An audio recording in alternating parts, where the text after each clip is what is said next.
Hello. Well, I don't need that kind of hello, but thank you for that hello. It's so great to see all of you. Well, let's get started, because I want to talk to you about a lot of things. This is today's outline. Every week, I will begin with an outline of what we're going to talk about. I'll also summarize the things that I think are absolutely critical for you to have learned the previous week from lecture and from sections. Today's outline, introduction, and then we're going to talk about something that I call the paradox. This course, in terms of my philosophy of teaching, is not about answering questions. It's about raising questions and getting you to think much harder and more deeply than you have thought, presumably, about many of the issues that you maybe take for granted. So the first thing we're going to do is start with the paradox. We're going to talk about inequality by race. It is impossible to talk about income and wealth inequality in the United States and many other places around the world without talking about structural racism. They can be theoretically looked at separately, but they are integrated and intertwined in so many fundamental ways. And we will examine that literally every week. And then economic mobility. And let me just say something about that before we get into it. We are not only going to be examining the distribution of income and wealth, but we're also going to be examining a first cousin, which is how easy it is for somebody who is born relatively poor or very poor or lower middle class or working class, whatever you want to define it, to move up.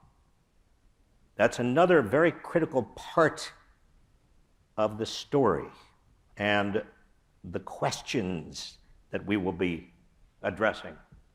And finally, today, we're going to be looking at a kind of a pretty basic question. Should you care about widening inequality of income and wealth? Is it something that we should be spending a lot of time on? But exactly why, if it is something you should care about? So we'll get into all of this. But first of all, in terms of introductions, there is a kind of social contract. This is something I'm going to be talking about again and again in the course, because some of you are political science majors, and some of you are economics majors, and some of you are sociologist majors, and some of you are history majors. But this course is interdisciplinary in the sense that, in my view, my humble view, after having been engaged with this subject academically and research-wise, and also in terms of administering and running programs, my view is that you can't separate economics, politics, sociology, and history. They're academically separate silos, but for this course, we are going to be integrating them entirely. And the social contract is a very fundamental part of what we will talk about explicitly or implicitly. And by social contract, I mean what we owe each other as members of the same community in this classroom, or community as in Berkeley, University of California, or community as in Berkeley town, or community as in East Bay, or community as in people who inhabit the United States, or as human beings. What do we owe each other? We're very comfortable talking about rights. We have a Bill of Rights in the Constitution. What about a Bill of Responsibilities? We all together are a learning community. I don't believe that a course is a kind of place where a professor or a lecturer kind of gives you information. That's just a waste of time. You can get information from a book, a text. No, The sections and this classroom are places where you are hopefully inspired to ask yourself hard questions. One of the best ways of learning I have found in my life is to discuss something with somebody who disagrees with you. Now, we have a little bit of a problem here at Berkeley in that the consensus is very strong. It's hard to find a lot of people who disagree with the dominant view that I would assume many of you have, but that means that in sections, and to the extent that we in this course have a chance to actually discuss things, we have to prize, respect, and protect people who have what might be considered to be dissenting views. They are incredibly valuable to us. And if you do have a, quote, minority or dissenting view, not only should you be respected, but also obviously that discussion is the essence of learning for everybody. So you are a gift to us. Introductions, who I am. Who am I? Well, I've been teaching here at Berkeley for maybe 17 or 18 years. I never expected it was going to be that long. Before that, I was teaching at a university called Brandeis. Before that, at a university called Harvard. And along the way, I also was in the Bill Clinton administration. I was an economic advisor to Barack Obama. Before that, I was Secretary of Labor in the Clinton administration. Before that, in terms of public work, I was director of the policy planning staff of the Federal Trade Commission in the Carter administration. You've heard of the Carter administration. Ancient history. But before that, I was assistant to the Solicitor General in the Ford administration. Am I getting into ancient history for you? Yeah. And before that, I was special assistant to Abraham Lincoln, as many of you, you know that. Those were very, very tough times. But I've been, what I'm trying to tell you is that I'm bringing to this course some experience. What else can I tell you? I've written a lot of books. My books are the kind of books that once you put them down, you can't pick them up. No, that's a bad joke. That's all you need to know about me. In terms of you, I've talked about what this course is about. Oh, one more point about the course. We are looking at the United States because that's where we get a lot of data. No other country has as much data, detailed data about wealth, income, inequality, and so on as the United States. But if you are an international student or if you're interested in inequality or widening inequality of income and wealth and other things in other countries, hopefully what we begin to uncover here in this course about the United States will be useful to you because many of the trends that have occurred in the United States are beginning to occur elsewhere. That is, the United States seems to be the leader, quote unquote, in many of these dilemmas. Who you are, here's where the clicker exercises come in. So get ready, hopefully. So this is the first question. This is the first clicker exercise, starting with something very easy about you. When somebody asks you, where are you from? You're most likely to say A, California, B, somewhere else in the United States, or C, another nation. Now, what I do in the clicker exercise, these polls, I'll put something like this up, and then I'll say to you, go. And what go means is consider it. It doesn't have to be a perfect answer. Nobody's going to know. This is anonymous. I mean, nobody outside the CIA has any idea what you are just clicking. That was a joke, another bad joke. Nobody knows. It's completely anonymous. And then I will say, after a few seconds, I'll say, all right, end the bidding. Now, it's been 22 seconds. Let's end the bidding there, and let's see what the results are. So you can see 71% of you, 376, are from California. This is a public university. I'm not surprised. It's the best public university in the world. It's true. It is true. And then, but we've got a number of you from somewhere else in the United States, and then about 70 of you, that is 13% from another nation. So there is a little bit of diversity. 1 out of 8 people in the United States lives in California. And let's go to question 2. More about you, okay? My major or major area of interest falls into the following category: A, economics; B, politics, political science, or other social science; or C, humanities; or D, sciences or mathematics; or E, the arts. Go. And let's end the bidding there and see.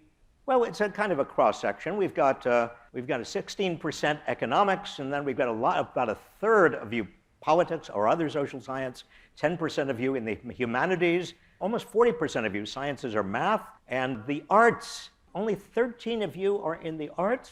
Well, good for you. Okay, more about you. Okay, when I was growing up, and this is actually more self-revelation that is relevant to the course, certainly. When I was growing up, I would say my family was A, wealthy, purely subjective, right? B, upper middle class or professional. C, middle class. D, working class. E, low income or poor. Again, subjective. Go.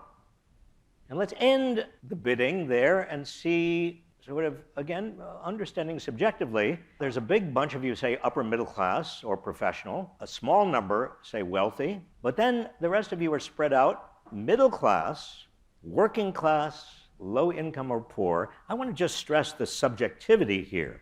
When I was growing up in a rural area of New York State, I discovered when I was in my 20s, not until I was in my 20s, that we actually were quite poor. But I didn't know it because everybody around me was poor. That is, you don't know much about where you are situated economically if everybody around you is pretty much the same. It's only when you get a sense of relativity that you learn more about your situation. Relativity. Keep that word in your head, because we're going to be talking about relativity later on. This is interesting. This is the self-reported incoming undergraduates at UC Berkeley, just the most recent data we could find. And one thing that sort of struck me as interesting is that as you get lower income, working class, lower income, more and more transfer students. Now, that's not surprising when you think about it, because a lot of people who are lower income or poor, they start at community colleges, and they do very well, or they presumably do well, because that's the only way they could transfer to a place like University of California, Berkeley. So what you see is a University of California system that is actually an extraordinary vehicle of upward mobility for a lot of poor or lower income young people. Not ideal, obviously, a lot of things wrong with it, but there is a vehicle that should be evident from this graph. Now we get to the paradox. And maybe the best way of explaining this paradox is to take a look at what has happened to economic growth in the United States in the post-war era. Now, we're starting here before 1950, around 1946. A lot of what we do in this class starts around the end of the Second World War. because that is, by just arbitrary definition, the modern era where a lot of economic decisions and political decisions have been made about the structure of the economy. 1946 is a key year. It's a key year because I was born in 1946. It's a key year because George Bush and Bill Clinton and Donald Trump were all born in 1946. All of us within about 5 months of each other. We waved at each other as infants. Dolly Parton, 1946. You heard her at the beginning of the course. She is a part of this course. She lives inside me. I want to meet her. I want to meet her. I mean, she is my height. We believe in the same things. I don't know why I have gone so long without meeting Dolly Parton.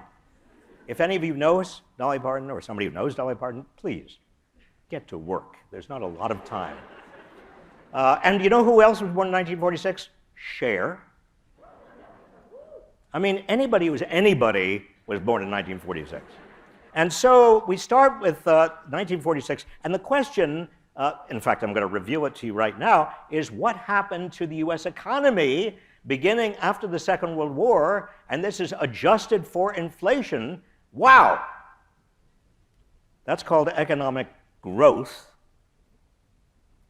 And you see at the end, I mean, this is the recession, pretty bad recession, the pandemic recession, but right now we're sort of right there. And later on in the course, we'll talk about what the Fed is doing that may push us back down here. But this record, again, adjusted for inflation, by that I mean we're talking about real purchasing power. This is an extraordinary record. Well, great. And then the question is, well, who has got all of that economic gain? Productivity and the typical worker's wage compensation. Now here, again, let me pause to explain something. Very often in the course, I'll put on the bare bones of a graph. And some of you may be graphophobes. You may see a graph and just freeze. So what I want to do pedagogically is explain it before I show you what the graph is and why it's important.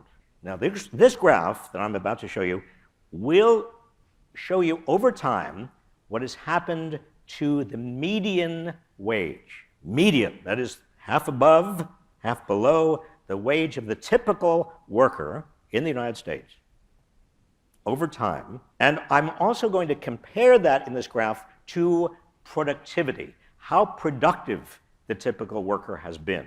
And what you will see is that productivity of the typical worker and wages of the typical worker rose together in tandem, which is not surprising.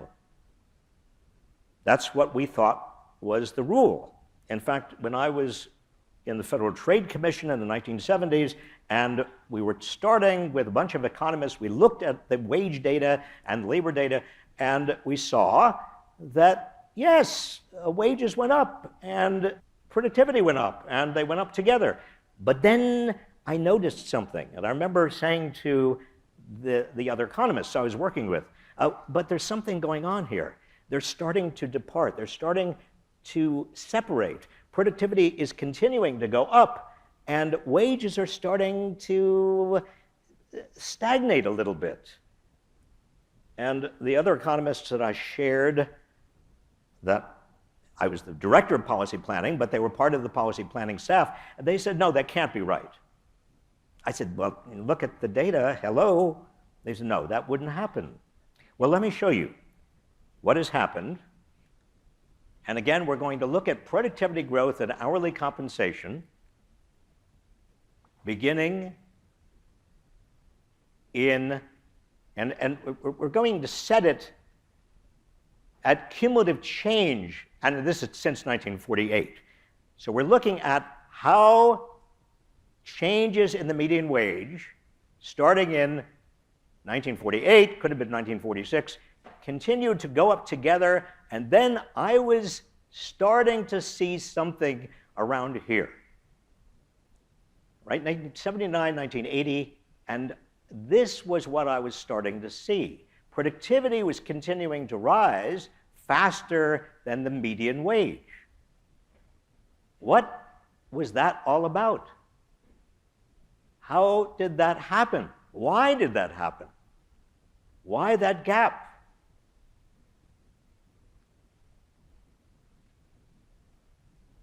That's a paradox. It was a paradox in 1978, 79, 80 when I noticed it and began talking about it, and other people began talking about it, and it became more and more of an oddity.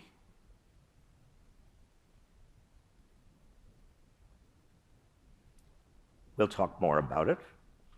But the question for you is,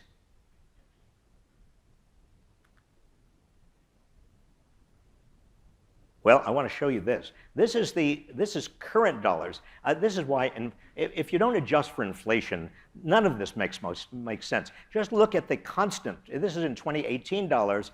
In terms of real purchasing power, in 1964, the real purchasing power of average hourly wages in the United States was $20.27, and then you get to 2018, the latest data that we have confidence in, and it's $22.65. So over this entire period of time, a very long period of time when the United States economy is growing dramatically, the typical worker average hourly wage is not any better off in terms of real purchasing power. This has huge social and political implications. So where did most of the economy's gains go? This is another clicker question, but this is more complicated than the other clicker questions I've given you. A, into business investment. Most. Or B, into government programs for the poor. Or C, into people who are already wealthy. Or D, into environmental protection, public health, infrastructure, education, military expenditures, basic research. Where do you think most of the economy's gains, since the median wage stayed flat and the economy kept growing? Well, those gains must have gone somewhere. Where did they go? Now, let's end the bidding right there, and let's see what you think. A few of you, 8% think they went into business investment. Well, some of it did, certainly. And into government programs for the poor, you don't think they did. And then most 83% of you think it was people who were already rich. What a cynical bunch of people you are. And then into environmental protection, not very many. Well, let's take a look. As we get into the course, the reason these clicker polls become useful is they help you to think and ask yourself questions, and then they also guide me in terms of helping give you not exactly the answers, but data. And the data is, since 1980s, here's what's happened. And again, we're using 1980 as the beginning. We're looking at the relative to 1980, what happened to wages. Well, we can see that wages of the bottom 90%,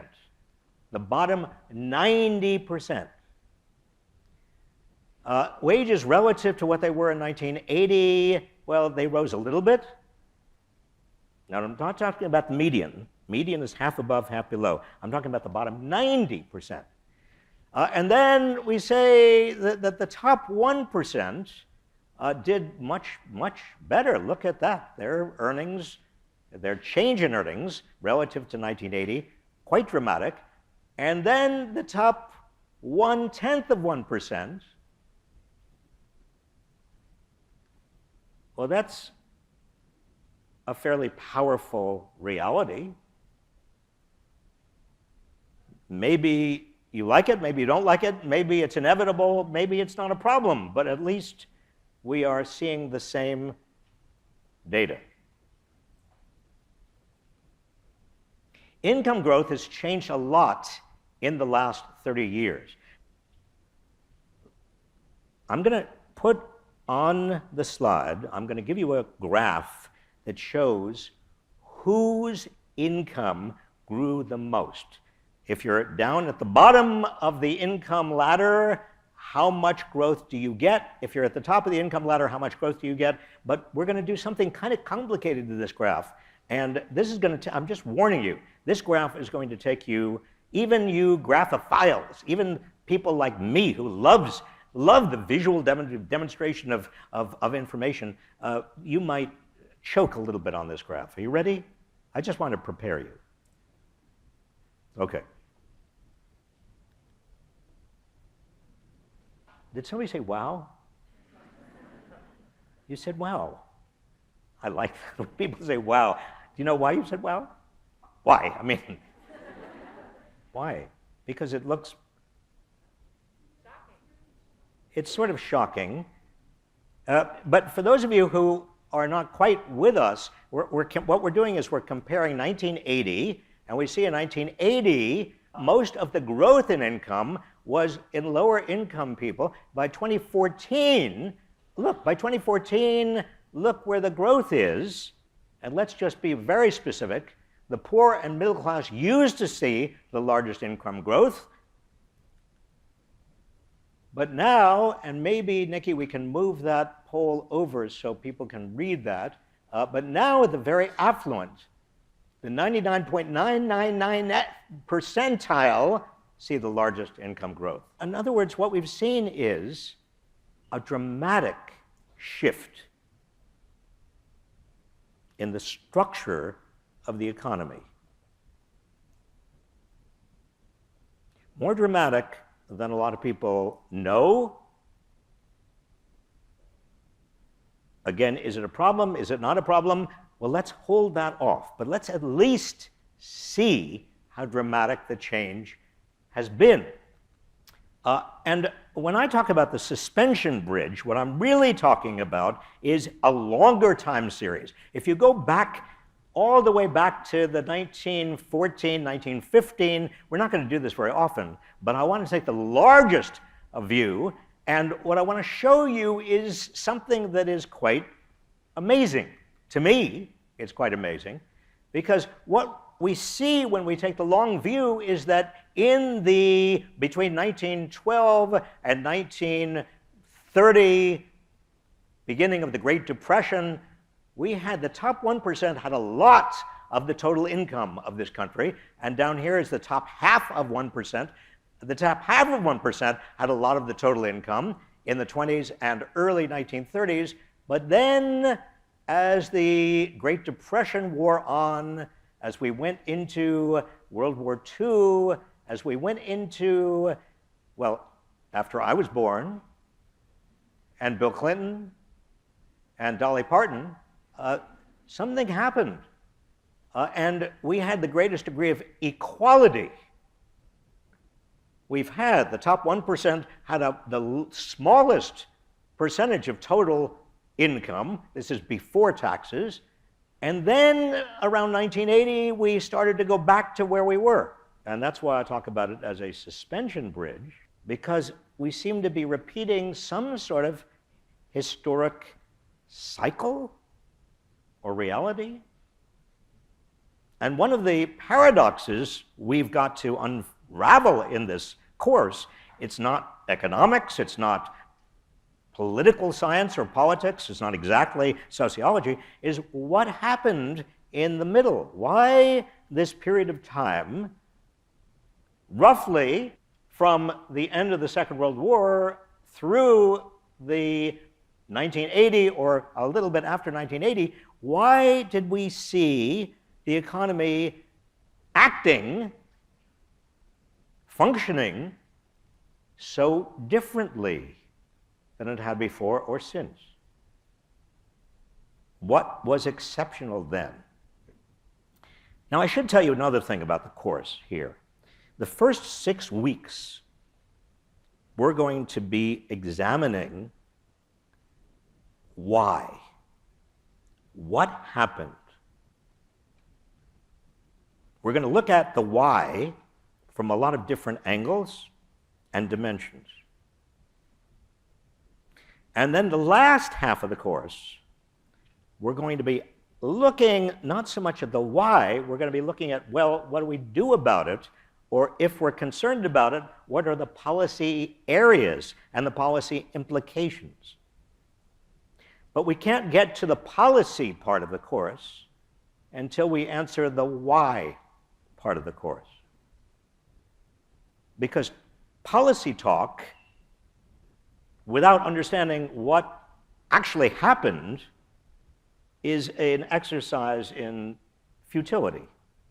Some of you, in fact, next week we're going to be talking about capital markets. Some of you may have a tendency to want to vilify certain people,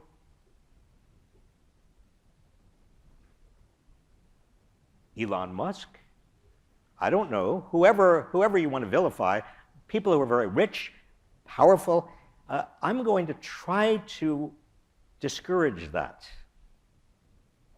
because making this about certain bad people misses the essence of what happened and also makes it impossible to have an intelligent policy discussion, because this is not about anybody behaving badly. Or to put it slightly differently, throughout this entire period of time, there are people that behave badly. You always have people that behave badly, but what do we mean, behave badly? And everybody is working within a system. The question is, what changed about the system?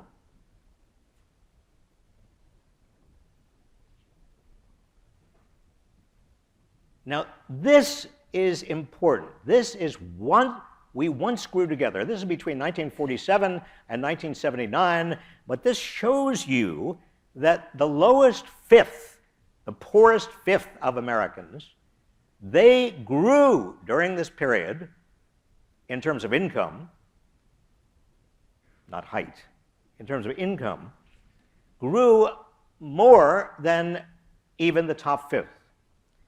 This was a period of time when we all inhabitants of the United States grew together by income. Now, I don't want to glorify this period of time. I mean, women were still second-class citizens. Black people, Latinos were still second-class or third-class citizens. This was not a glorified, wonderful time, but in terms of the narrow issue we are examining, particularly with regard to income, there is an extraordinary sort of growing together phenomenon. Now contrast this with the period right after this. This is just before the Great Recession. And I bracket this before the Great Recession because the Great Recession, we will see, changed a lot of the structure of the economy. But look at what happened between 79 and 2010 in terms of the lowest fifth got poorer. The top fifth started to move away from everybody else. Now, we're not talking about the top 1/10 of 1%. We're talking about the top fifth, the top 20%. Something happened in this period of time. What happened?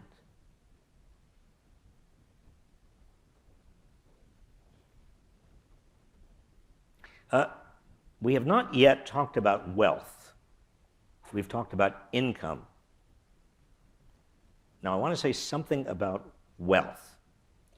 Wealth is different from income in some very, very important ways. Income is measured as a flow of earnings over a certain period of time, usually a year. This is my yearly income. This is what I report. If I'm reporting my income to the IRS, this is my income for this year. It's a flow. Wealth is the result of that flow. Wealth concerns my assets, where I put my income. I may put my wealth into the stock market, or I may put my savings, and wealth and savings is what we're talking about. If I have any at all, I might put it into a house, or I might put my wealth into someplace else to keep it. A pension plan, stock market, wherever you put your wealth, if you have any savings, your savings are basically what we're talking about. Wealth results from that flow, total assets at a particular time. But here's the thing. Income also flows from wealth. What do I mean by that?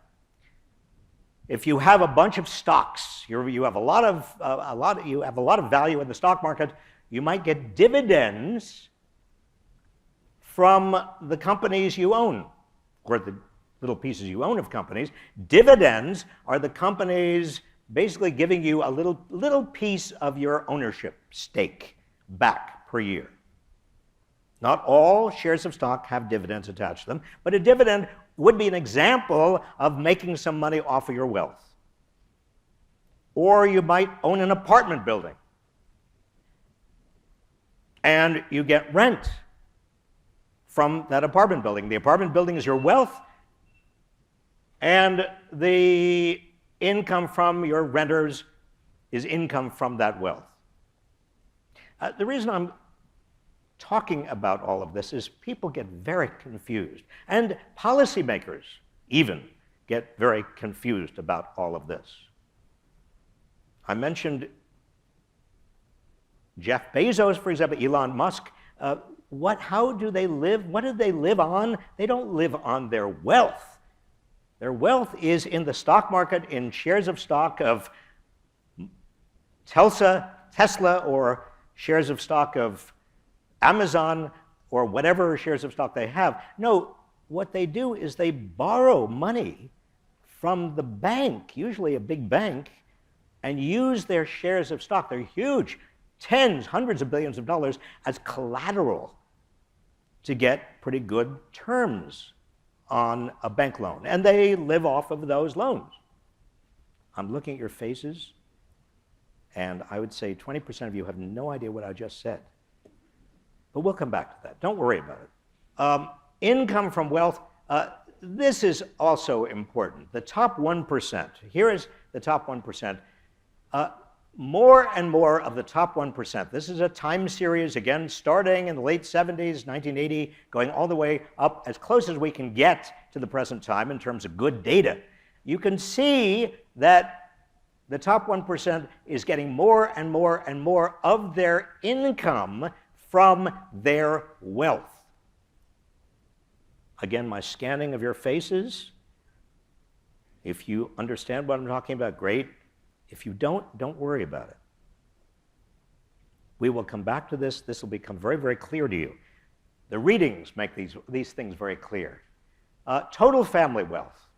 This should be very clear to you. Here's the top 10% in terms of wealth. This starts in 1989. Going through 2020, this is the top 10% in terms of total wealth. This goes up to almost the 90th percentile. This is the bottom 90% of Americans in terms of the total wealth that they have accumulated. That's the thing about wealth. It's very hard to accumulate it. If you're not earning very much, you may never accumulate wealth. Most people, and we're talking about in the United States, accumulate almost no wealth. The wealth they have is probably in their homes, in the value of their houses. If they don't have a house, if they're renting, then maybe their wealth is in the value of their car. And if they don't have a car, then maybe their wealth is in a savings account. But most people, relative to the top 10%, relative to the top 1%, have almost no wealth. This, again, is important for you to understand in terms of the structure of the economy and how the structure of the economy has changed, and it's important for you to understand in terms of what has happened to politics. Everything we are talking about has a correlate in the sociology and the politics of this country. And I might add, those of you who are international students, if you are in France, if you are in Britain, if you are from Scandinavia, you see a similar pattern. Emerging, not quite this extreme. The wealth held by the richest 400 Americans, the richest 400 Americans, as a percentage of the total US economy, let's take a look.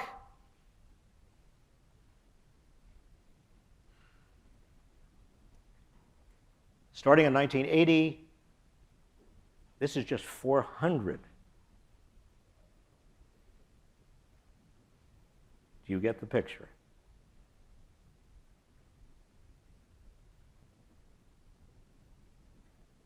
This is not blaming them. Let me hasten to say, this is not about them being bad or wrong or doing something that is nefarious. This is simply about what has happened. The 18 richest American families' wealth as a share of total US wealth. Let's look at just the 18. Just the 18.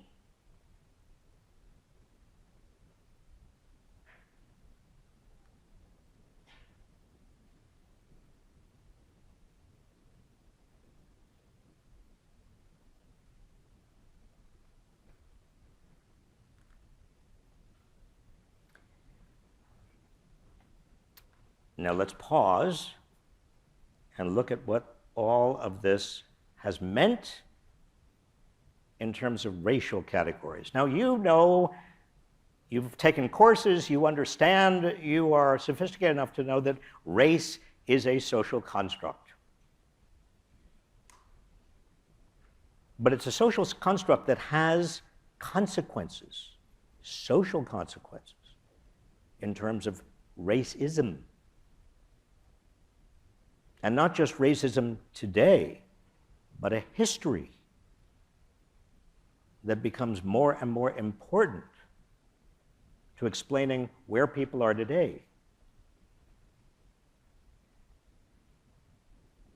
Which of the following is true? Now, sometimes I'm going to give you these kinds of questions, and they are intended, and you've got to understand, they are intended to just be a little bit of a brain teaser. I mean, I just want you to suffer a little bit. Not suffer. I just want you to go, just a little bit of a, not very hard, but just a little bit of a difficulty.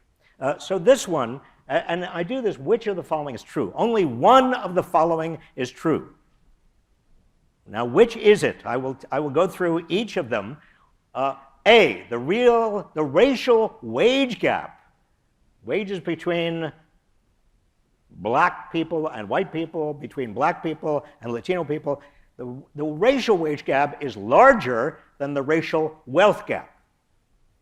That's A. B, the typical white family's financial assets are 3 times that of the typical black or Latinx or Latino family. Or C, relative to 1979, the income of the typical black female has increased while the income of the typical white male has declined. One of these is true. Which is it? Go. Okay, let's end the bidding there, and then let's, instead of my telling it to you, let's just look at the data.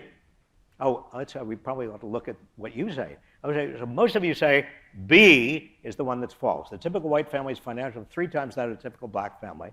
And relatively few of you say A, and then relatively few of you say C. Okay, so most of you are bunched around the typical white family's financial assets are 3 times that of a typical black or Latinx family. Well, let's just see. These are changes in wages by race, starting in 1979. Again, 79-80 is the critical beginning of something. Something happened, and let's just take a look at this. Well, what's interesting here is this is relative to 1979. Relative to 79, interestingly, we see that black women have done, relative to where they were in 1979, they've done pretty well. And white men, relative to where they in 1979 really are worse off.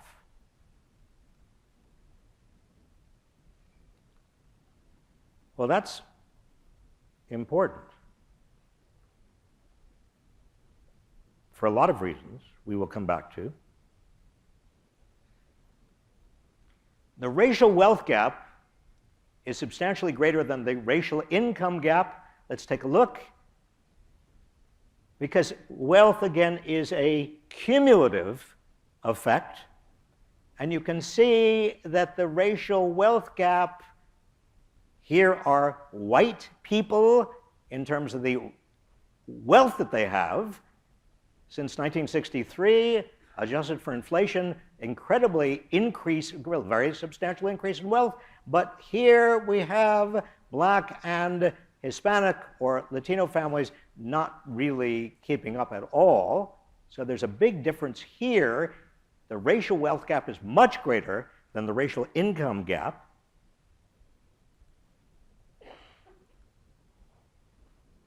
And the mean value of financial assets in the United States by race is it 3 times white people?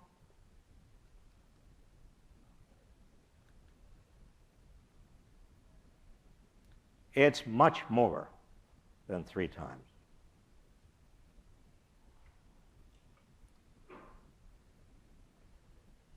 So that's the data we have. The answer was it had to do with, paradoxically, black women doing much better since 70, relative to 79, than white men, relative to 1979. Now, all of this is intended just to get your mind making you curious. How is it, what's happened? A lot of very dramatic things have happened over the last few decades. Well, what were they? Now, we've got to be careful with measurements. And in your readings, I just want to put a little bit of a warning sign. Average and median are different. Those of you who have taken courses in anything to do with mathematics or anything to do with measurements, you understand this, because median is halfway between the people at the top and the people at the bottom, and the average can be brought up just because you have a lot of wealth or a lot of something at the top. The basketball player Shaquille O'Neal and I have an average height of 6'2". What does that tell you? It tells you almost nothing. Also, beware. Individual, household, or family, some of these measurements, and most of the data we have, ultimately come from both the Labor Department and the Commerce Department of the United States, some state data as well. Some of them are family, some of them are individual, some of them are household income or wealth. Just beware. It could be that it's confusing if you're comparing apples and oranges. The other thing to be aware of is whether we're talking about before taxes and transfers or after taxes and transfers. And we'll come back to this. These are just warning flags. Now, in everything you've seen so far, I have controlled for all of these. But when you read all of your readings or all of the additional readings, and by the way, each week we've come up with readings that we, GSIs and I, think are really quite essential, but then there are additional readings for those of you who want to get into the details. And I hope you have the time and inclination to do some of the additional readings. But my point is, some of this you just have to ask yourself, well, are they talking about before, after taxes and transfers? Also, beware of the measures of inflation. Because I've said now in this class several times, when we look at time series, I've said adjusted for inflation. Well, yes, you have to adjust for inflation if you want to actually talk about the real purchasing power of the dollar, of a wage, or whatever it is, but there are different measures of inflation. They're not all exactly the same. It depends on what the market basket of goods is that you are measuring and comparing. Also, beware of the difference between income inequality, spending inequality, and wealth inequality. Some of the readings, in fact, there are a whole bunch of people out there who say we should not worry about income inequality as long as there is rough spending equality. Maybe they're right.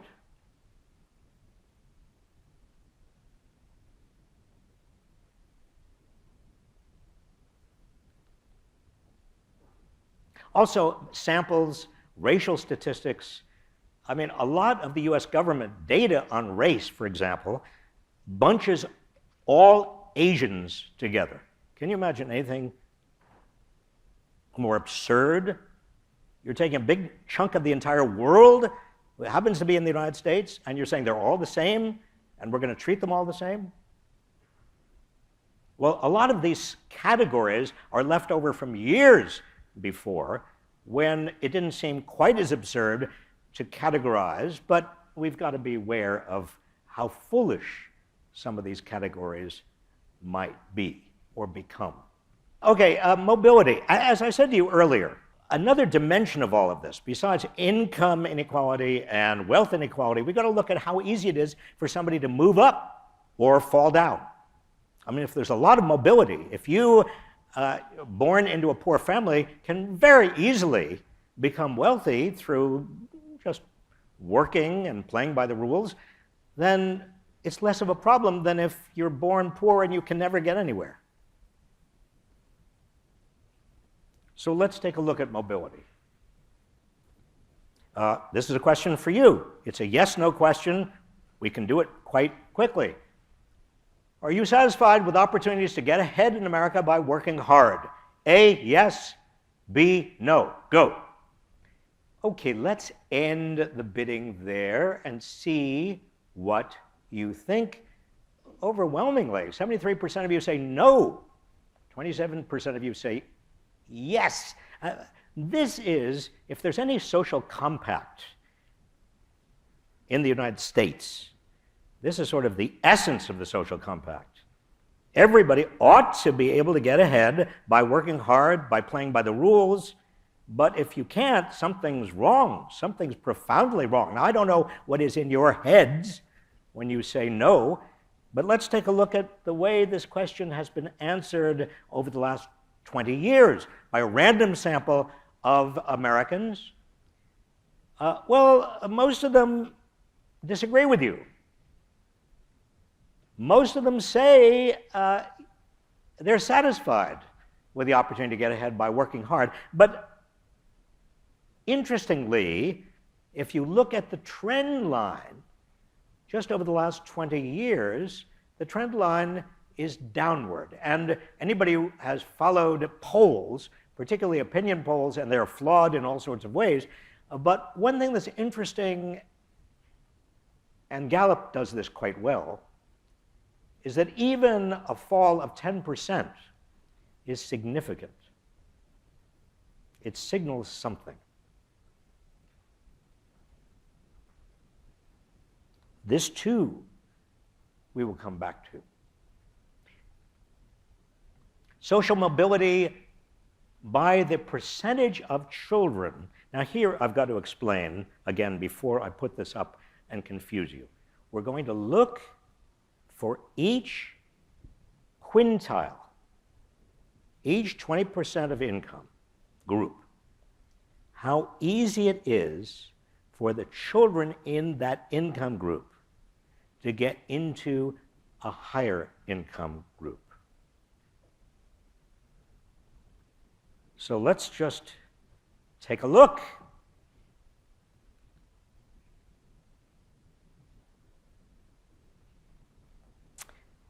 And if you really want to look hard, what we're looking at here is a child born in the bottom 20% by income. 43% of those children are stuck in the bottom. They never get out of the bottom 20%. By contrast, here, 40% of the children born in the top 20%, in the top quintile, are stuck at the top. They never get out of the top. They stay in the top. Now, this is a picture. These are the most recent data we have that I have confidence in. I think things have changed a little bit. I'm not sure which direction. But the point is that relative to most other so-called rich nations, we now have less mobility, down or up. Depending on who you are born to, in terms of your income class, that says a lot about what you're going to be in for the next 20, 30, 50, 80 years. So the best way to do well in America is to be born rich. Hate to say it like that, but it's sadly true. Or maybe it's positively true. I just put an evaluation in. I don't know whether it's sad to me. There are problems associated with lack of mobility. The percent of US children earning more than their parents at age 30. Now, this is really important in terms of the morale and the sense of fairness and optimism.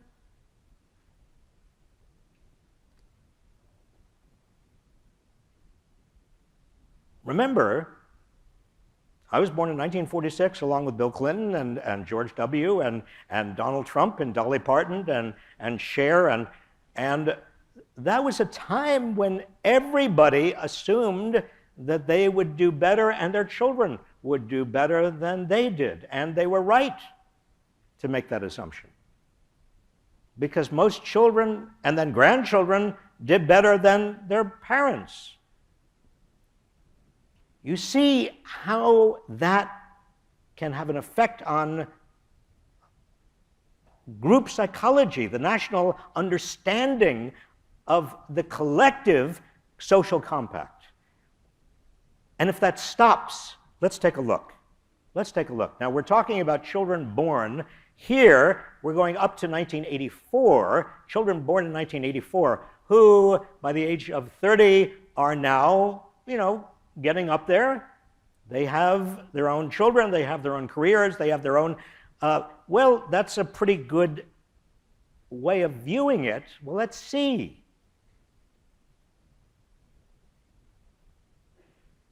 Only half of children born in the early 80s were making more than their parents by age 30.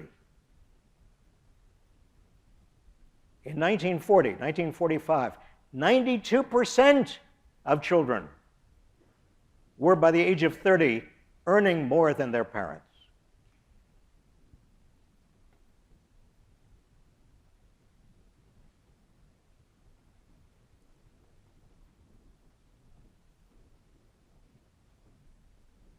we need to understand why.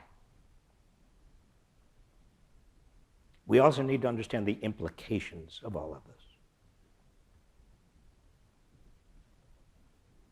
Now, finally, the last thing I'm going to talk about today is, should we care?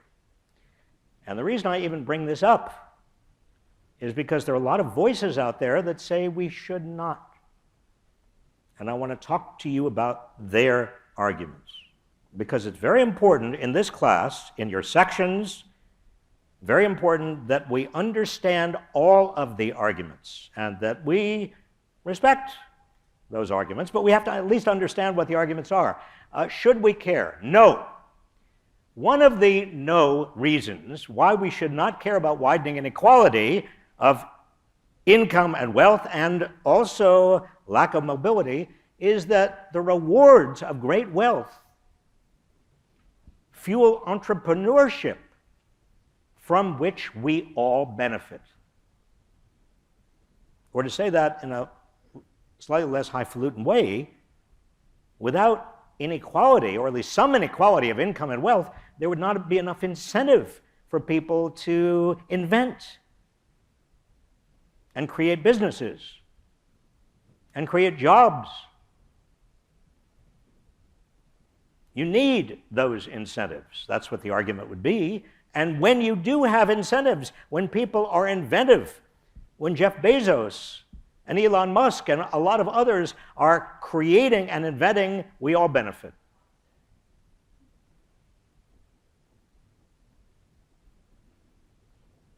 Secondly, it's not a zero-sum game. It's not as if a dollar that goes to the very super wealthy is a dollar less than that you or somebody who is poor has a possibility of having or earning. No, it's not a zero sum. Their wealth doesn't depend on somebody else's poverty. We can all rise together. We did in the early, between 1946 and 1980. You saw the graph. And so those people who say we shouldn't worry about it will say, well, wait a minute. I mean, there are things we should be doing, maybe about poverty, but we don't have to bring the wealthy down. We don't have to tax the wealthy. We don't have to worry about inequality.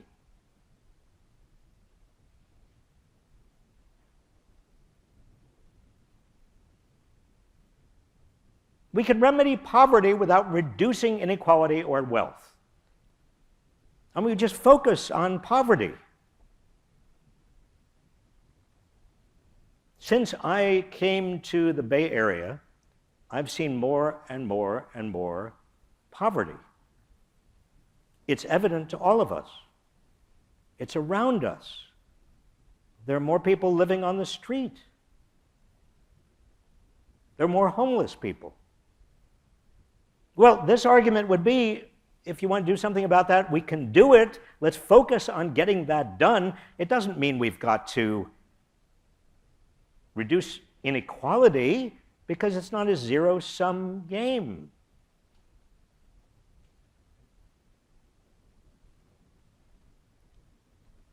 And finally, the arguments of those who say, don't worry about this, are targeting the rich is socially divisive.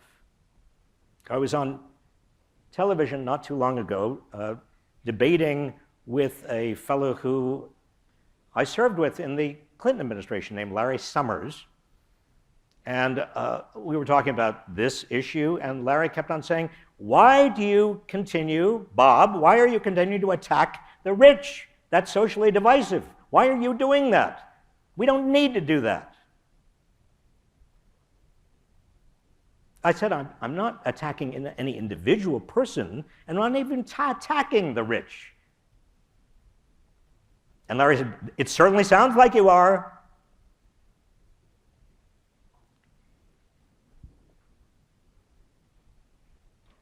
So I want to play a little bit of a game. So occasionally in this class, we'll do something that is a game. And the purpose of the game is to elucidate, to help you understand your own values and our collective social contract. And this is I'm going to play a genie, kind of an abstract genie, obviously. And when I snap my fingers, here's the deal I'm going to offer you. And you've got to say whether, yes, you'll accept the deal, or no, you don't want the deal. And the deal is the top 1%, when I snap my fingers, becomes 20% richer. But wait, before you reject my deal, people in the middle become 3% richer.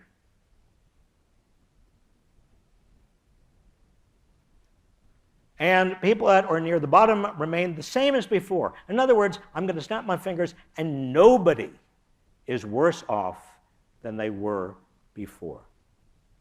Some people are better off. Some people are much better off. But I'm a genie, and my snapping my fingers is the equivalent of certain public policies, which we will talk about in the second half of the course. And I want to know from you, basically, whether you'll agree or disagree. So A is accept the deal, and B is reject it. Ready? I'm about to snap. Go. Okay, let's end the bidding there, see whether you want me to snap my fingers. Let's see. Go. Well, 73% of you say you're going to reject the deal. 27% of you are willing to accept the deal, but most of you are rejecting my deal. Remember, nobody is worse off. Everybody is at least, somebody is better off. In economics, this is called a Pareto improvement. A lot of economists and people who are persuaded by economists say this is unambiguously good. Well, I'm disappointed in you. At least those of you. Who voted against this? Why?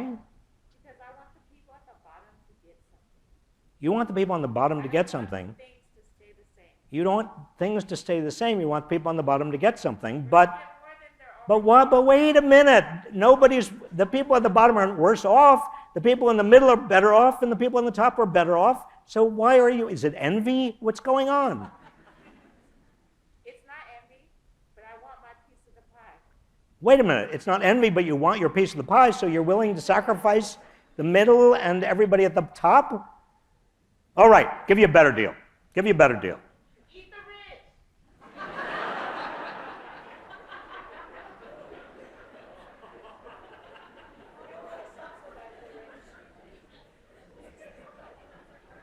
Okay. I'm going to give you a better deal. This is my revised deal. And I'm sorry, what's your name? Spring. I follow you on Facebook, too. Oh, well, of course, Spring, you're the one. It's great to meet you in person. Spring, I got a better deal for you. And anybody else who didn't like my first deal, you'll love this one. And you'll like this one, too. Because here's my deal. The top 1% becomes 20% richer. That was what we had before. The people in the middle become 10% richer. Pretty much better than the 3%. And people that are near the bottom, 2% richer for Spring. No. Spring, you got it. They're better off. Better off. Although, okay. So all those people who accept A and B reject. Go. Okay, let's end the bidding there, and let's just take a look. Well, more of you came along, but you're still, a majority of you, 58%, still reject my deal. So you're willing to give up an increase in the gains at the bottom for what? Why? Who else besides Spring? Yes. What?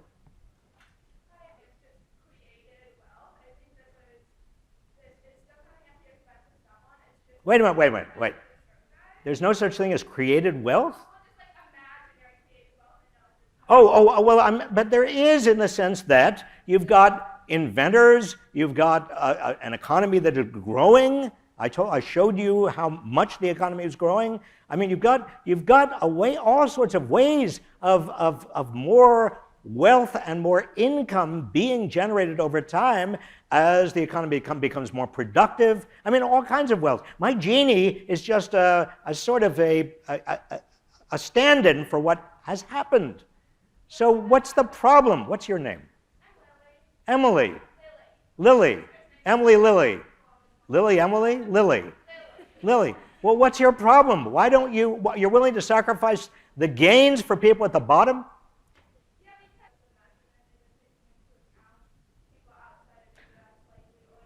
Okay, let me just repeat what I think you're saying so everybody else can hear it. You're saying that the wealth, these data on wealth or income increases or even my Gini, it's not, we're just taking from Peter to pay Paul. We're taking from the environment. A lot of this has to do with the climate getting worse, and you don't like the fact that any increase in wealth at the top or anywhere is actually going to be at the expense of the quality of life for other people on the planet.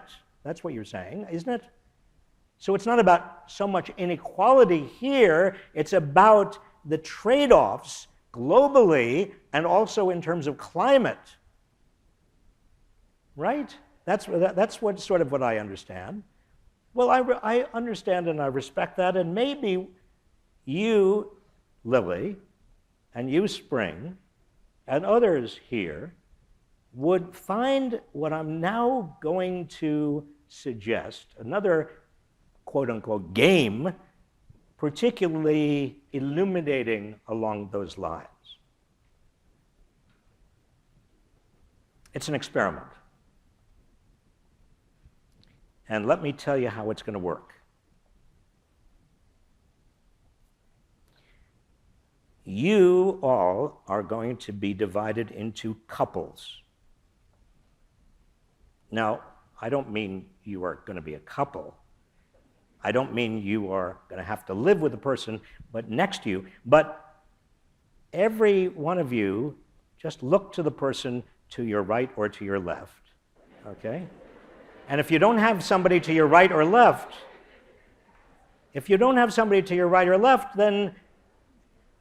then you better find somebody, because you're going to be pretty lonely in this. No, you're not.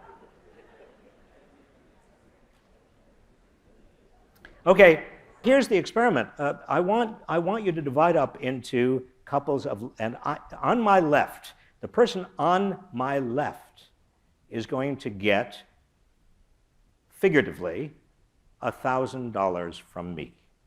Figuratively.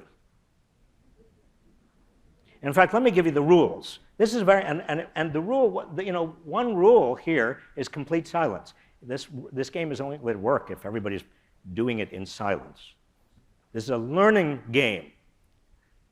And rule is you form couples, and the person on my left is person A, and the person on my right is person B. So, are you two? So you're A, and you're B. Neither knows the other. Now, if you guys are best friends, it's not going to work. But you've got to get into a mindset in which you don't really know each other. And this is a one-time only exchange that we're going to be talking about, or deal. I offer $1,000 to A, and A offers a portion to B and writes it down in complete silence. And then B accepts by writing yes, or rejects by writing no. And my $1,000 offer goes through only if B accepts. So what I'd like you to do in complete silence is to do this now. And when you're done, just put up your hands, and then I want to examine it, your deal. When you're done, put up your hands if you are okay? Okay. Now, what I would like to do next is, and this is question number 9, if you were A, person A, I want to know how much You offered person B. Now, A is more than $500. B is between $10 and $500. C is between $1 and $9. And D is 0. So again, this is only to be answered by A's. And let's take a look and see, okay, the majority, vast majority of you were between 10 and 500, but we do have a few of you offered more than 500, and we've got 15 of you who offered between $1 and $9, and we've got 11 of you who offered 0. Now, I would like to talk to somebody who offered between $1 and $9. Okay. You offered B. What's your name? Henry. Henry, how much did you offer B? $1. Did you accept the dollar? You did not. Henry, do you realize you just forfeited you forfeited a lot of money. Did you expect that your name?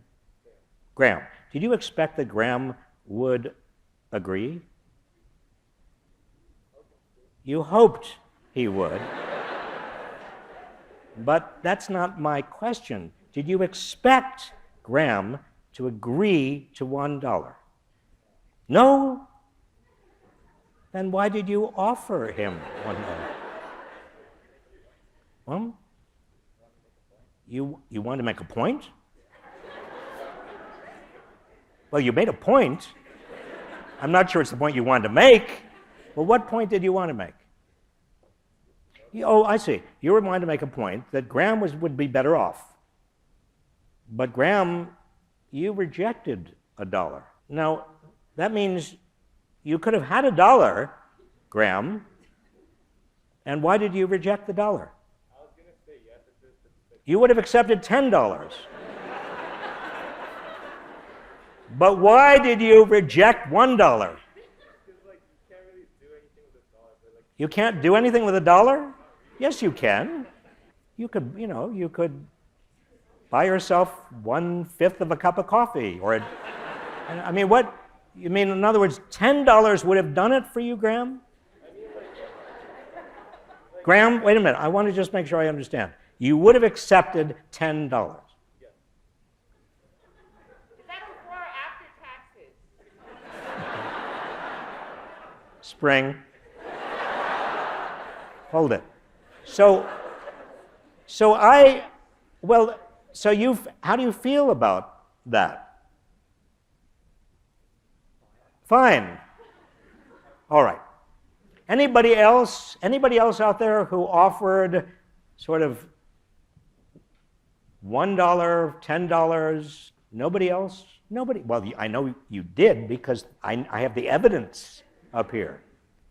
The reason I'm asking is because I want to get at what it was that made you think that B would accept $1 or $5. I mean, it must have been something like B is better off than B was before, like we saw right here.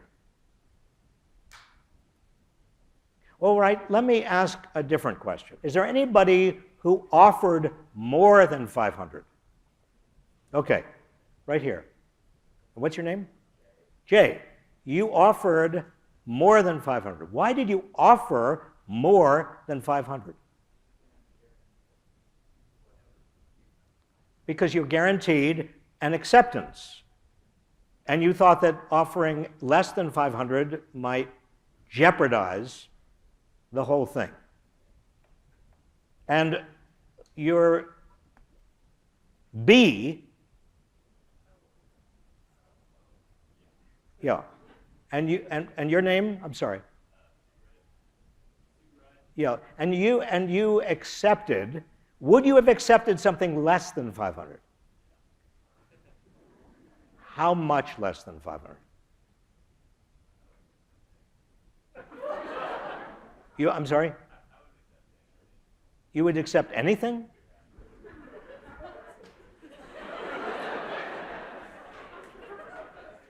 I mean, let me just stop for a second and just explain what we're doing here. We are engaged in a little bit of an experiment about fairness. We all carry around in our heads some notion of what is, quote unquote, fair. And some of us have very strong ideas about fairness, and some of us have kind of mushy ideas about fairness. But in terms of the game we just did, we are putting ourselves in the position of somebody next to us in terms of trying to guess what they think is fair if you are an A person, but a B person, you are responding to your own sense of fairness or unfairness, and if you have a very, very strong sense of what's fair and unfair, you might say no even to a very strong offer if the offer is less than, say, $500. You might. And we could go on, and I wish there was time, and I wish I could go interview you and we could all interview each other, but you understand that's essentially what we are doing. The purely Pareto improvement, optimal assumption, efficiency economics assumes that any gain by B would be enough to make that trade a good trade, just like the genie. Nobody loses anything, everybody gains.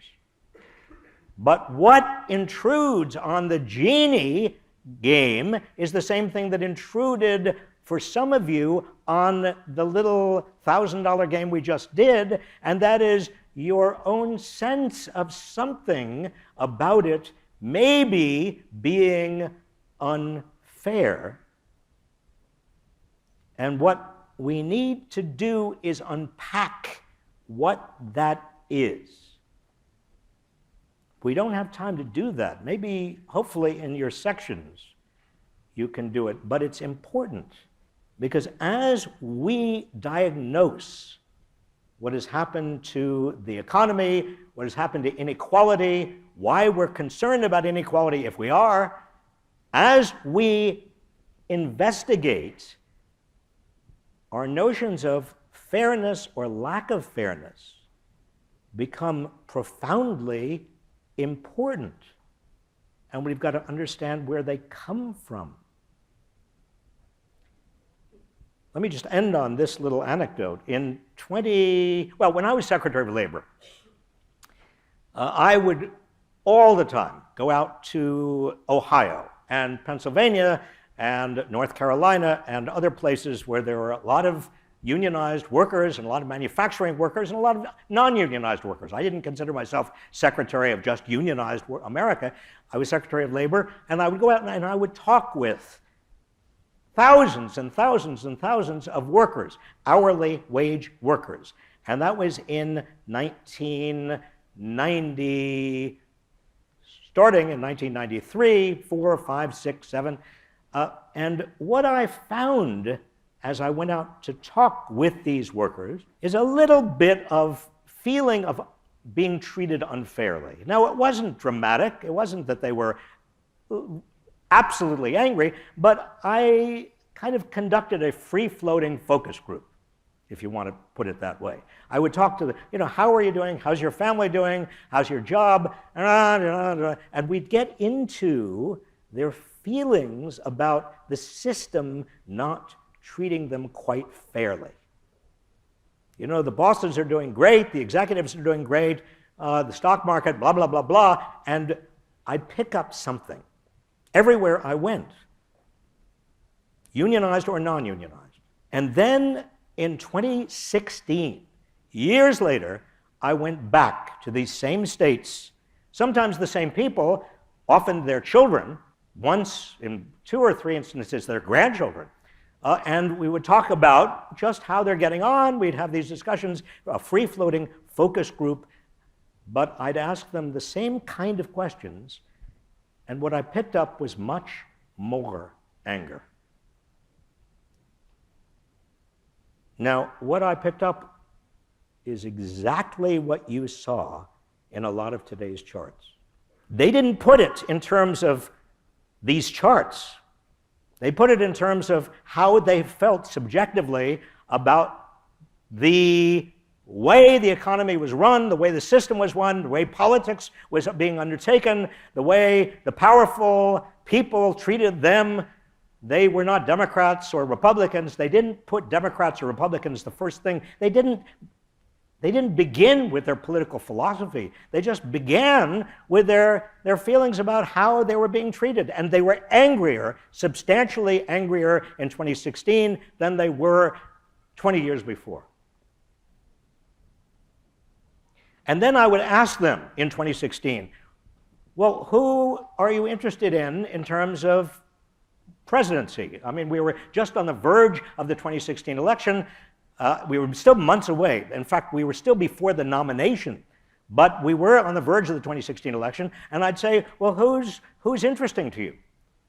And over and over and over again, in Ohio and Michigan and Minnesota and North Carolina and I would hear, and Pennsylvania, the same 2 names. Bernie Sanders and Donald Trump. Often from the same people.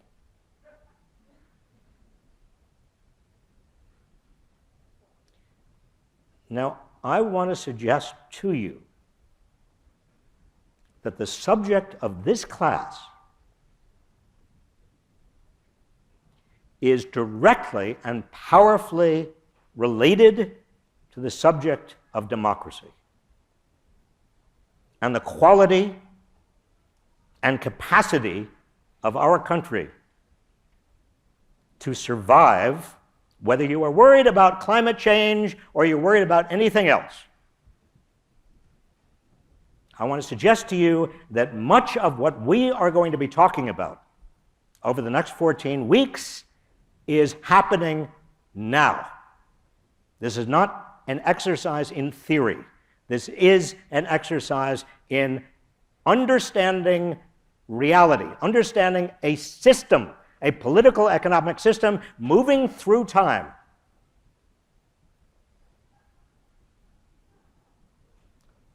It's going to be a wild ride. Thank you for joining me.